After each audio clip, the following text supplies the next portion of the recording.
গত বছর ঠিক এই সময়টাতে ওয়ালটন রিলিজ করেছিল তাদের budget smartphone Walton Primo N4 and ঠিক এক বছর পর অলমোস্ট সেম টাইমেই কিন্তু তারা তাদের সাকসেসর নিয়ে হাজির হলো and here it is this is Walton Primo N5।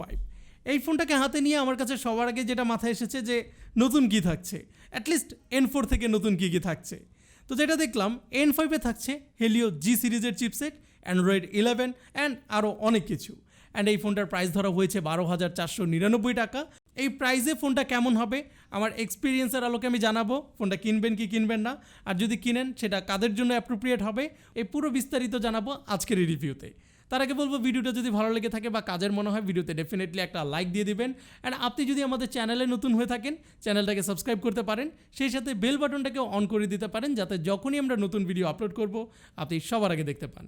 Primo N5 একটা বড় ফর্ম ফ্যাক্টরের স্মার্টফোন, এর build complete plastic build and design ল্যাঙ্গুয়েজে কিন্তু একটা কালারফুল অ্যাপ্রোচ আমরা দেখতে পাচ্ছি।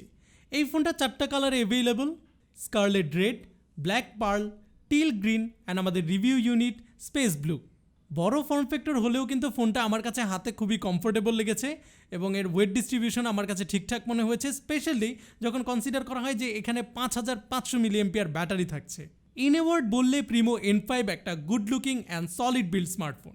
রিয়ারের টপ লেফট কর্নারে থাকছে একদম মডার্ন একটা ক্যামেরা কাটআউট, যেখানে থাকছে triple rear camera and LED flash and তার সাথেই থাকছে ফিঙ্গারপ্রিন্ট সেন্সর। ফিঙ্গারপ্রিন্ট সেন্সরটাকে আমার কাছে ঠিকঠাক পজিশনেই মনে হয়েছে অ্যান্ড আনলকিং স্পিড আমি বলবো যে মোটামুটি, আই মিন ব্লেজিং ফাস্ট না, বাট ইটস অ্যাকুরেট। ফোনটার ডান পাশে থাকছে ভলিউম রকার অ্যান্ড অরেঞ্জ টোনের পাওয়ার কি, যেটা আমার কাছে খুবই ভালো লেগেছে। বাম পাশে থাকছে সিম কার্ড ট্রে, যেখানে আপনি 2টা সিম কার্ড এবং SD কার্ড এই 3টা কার্ডই একসাথে ইউজ করতে পারবেন। ফোনটার নিচের দিকে থাকছে micro USB port, microphone and speaker grill এবং টপ পোর্শনে থাকছে 3.5mm অডিও জ্যাক। সো এখানে সেকেন্ডারি কোনো মাইক্রোফোন কিন্তু নেই, প্লাস নোটিফিকেশন এলইডিও কিন্তু আপনি পাচ্ছেন না। ফ্রন্টে থাকছে 6.82 ইঞ্চ IPS ইনসেল টেকনোলজির স্ক্রিন, যার উপরে থাকছে 2.5D curve glass. Display resolution HD+ and ডিসপ্লেতে থাকছে ডিউ ড্রপ নচ।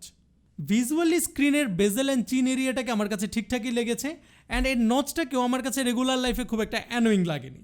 ডিসপ্লে বেশ কালারফুল, তবে কন্ট্রাস্ট লেভেলটা আমার কাছে কিছু ক্ষেত্রে কম মনে হয়েছে। ব্রাইটনেস মডারেট ছিল এবং যেহেতু IPS panel, so viewing angle জনিত কোনো প্রবলেম ছিল না। এই স্মার্টফোনটাকে আমি বলবো মিডিয়া কনজাম্পশনের জন্য একদম পারফেক্ট একটা স্মার্টফোন। পারফরমেন্স সেগমেন্টের স্পেকটা হচ্ছে হেলিও G25 SoC, যেখানে থাকছে 2 GHz অক্টাকোর প্রসেসর, যা 12 ন্যানোমিটার টেকনোলজির উপর বিল্ড। জিপিইউ থাকছে পাওয়ার VR GE8320 and RAM ROM variant একটাই 4GB 64GB। এই প্রাইস রেঞ্জে আমরা এখন কমনলি দেখছি Helio G35 চিপসেটকে। So Helio G25 হচ্ছে G35 থেকে একটা minor downgraded chipset, but N5 থেকে আমার রেগুলার লাইফের পারফরমেন্স ছিল খুবই ভালো। ডে টু ডে টাস্ক খুবই ভালোভাবে পারফর্ম করেছে। অ্যাপ ওপেনিং, মাল্টিটাস্কিং বা ডে টু ডে টাস্কে কিন্তু আমার কাছে বড় কোনো ইস্যু আমি ফেস করিনি। গেমিং সেগমেন্টে এই স্মার্টফোনে আপনি হাই এন্ড গেমগুলোকে খেলতে পারবেন, বাট যেহেতু এটা G25 G সিরিজের সবচেয়ে লো স্পেকের চিপ, সো এই গেমগুলোকে আপনাকে খেলতে হবে লো সেটিংয়ে। আর গেম প্লেতে মাঝে মাঝে টুকটাক ফ্রেম ড্রপের দেখা মিলেছে, যেগুলো এক্সপেক্টেডই ছিল। প্রিমো N5-এর একটা বড় প্লাস পয়েন্ট হচ্ছে এর সফটওয়্যার এক্সপিরিয়েন্স, বিকজ এই ফোনটা আউট অফ দ্য বক্সে রান করছে অ্যান্ড্রয়েড 11-এ। আমরা কিছুদিন আগেও কিন্তু 10-12 হাজার টাকার ফোনে এই সফটওয়্যার ডিপার্টমেন্টে খুব একটা কনসার্ন দেখতাম না ম্যানুফ্যাকচারারদের। অলওয়েজই তারা একটা ব্যাকডেটেড OS অফার করে, যেখান থেকে কনজিউমার অলওয়েজ একটা ব্যাকডেটেড এক্সপিরিয়েন্স কিন্তু পায়। বাট এই ব্যাপারটা কিন্তু N5-এ একেবারেই ছিল না। আর আমার রেগুলার ইউজ থেকে যদি বলি, এই টাইপের ফোনগুলোতে media consumption and social networking use কিন্তু অনেক বেশি হয়।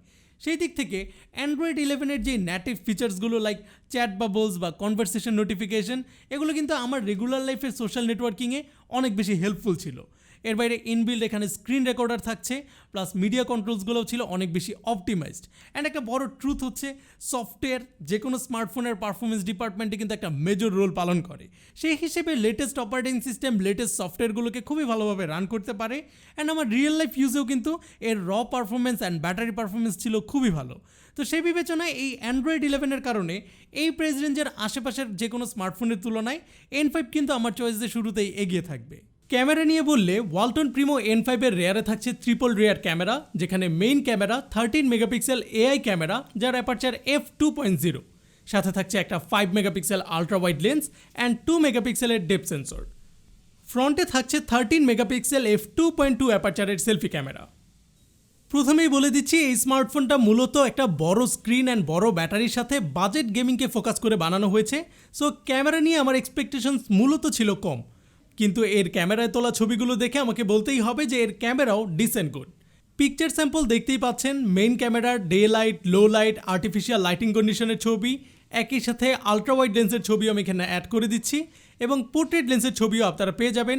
সো ক্যামেরা নিয়ে আপনার অপিনিয়ন কিন্তু আপনারা জানাতে পারেন কমেন্ট সেকশনে। 13 মেগাপিক্সেলের ক্যামেরার পিকচার স্যাম্পলগুলো খুবই ভালো ছিল কালার রিপ্রোডাকশন এবং শার্পনেসের দিক থেকে। ডেফিনেটলি এই বাজেটে এই লেভেলের সেলফি রেজাল্ট অ্যাপ্রিসিয়েট করার মতোই।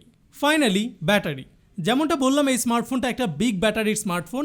সো এখানে ইমপ্লিমেন্ট করা হয়েছে 5500 মিলিঅ্যাম্পিয়ারের big battery and combined with Android 11 এর ব্যাটারি অপটিমাইজেশন আমার কাছে সুপারব লেগেছে।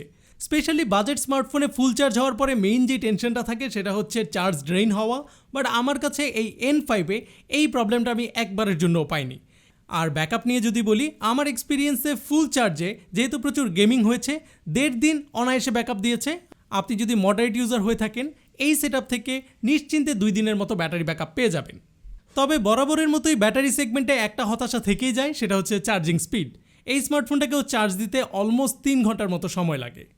তো ফাইনালি বললে প্রিমো N5 ডেফিনেটলি তার প্রাইসে একটা ভালো স্মার্টফোন, একই সাথে বড় স্ক্রিন অ্যান্ড বড় ব্যাটারির সাথে কম্পিটিটিভ হেলিও G25-এর যে পারফরমেন্স উইথ অ্যান্ড্রয়েড 11, নিশ্চিন্তে এই স্মার্টফোনটাকে আমি রিকমেন্ড করতেই পারি।